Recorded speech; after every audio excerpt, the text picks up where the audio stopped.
Bismillah, Kuya Goods nyo nga pala. Ayan, so ganito ba yung phone nyo, S20 namin. Yung may green line sa taas, papapan dito. Ayan. So, ito na rin ba S22 Ultra nyo? Gusto nyo bang medyo mawala yung pagka pink or pagka green nitong screen nyo mga bossing para hindi nakakaduling? Ayan, so para hindi mo napapalitan ng LCD mga bossing, tuturuan kita ng isang technique. Ayan, mabilis ang technique para medyo mawala yan. Ayan, so mapapansin mo wala siyang, wala kang makikita ang sulat dyan yung orasan.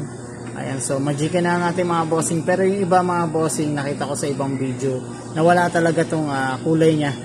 Ayan, so talagang nakasim lang. So yun na siya. Hindi sa akin katay ko, hindi siya ruling na. Hindi siya healthy. Ayan, so kung yung phone nyo, yan yung issue ng phone. Pag mo to, baka makatulong. Ayan, so game. Ayan, punta ka settings mga boss. Asan ba yung settings na? Ayan, punta ka ng settings. Pagpunta ka ng settings sa display. Ayan, so pagpunta ng display mga boss, ayan, sa ayan, fitness. Saka nang game mo, para masinag. Chararan, lang, ganun lang ulit. Di ba, ang kulay, naging na siya. So, yan, nawawala na talaga siya.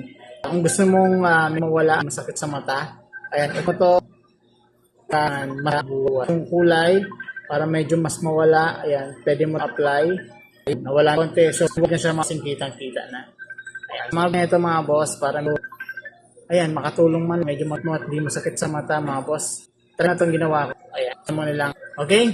Hanggang dito na lang, ako ang iyong Kuya Goods.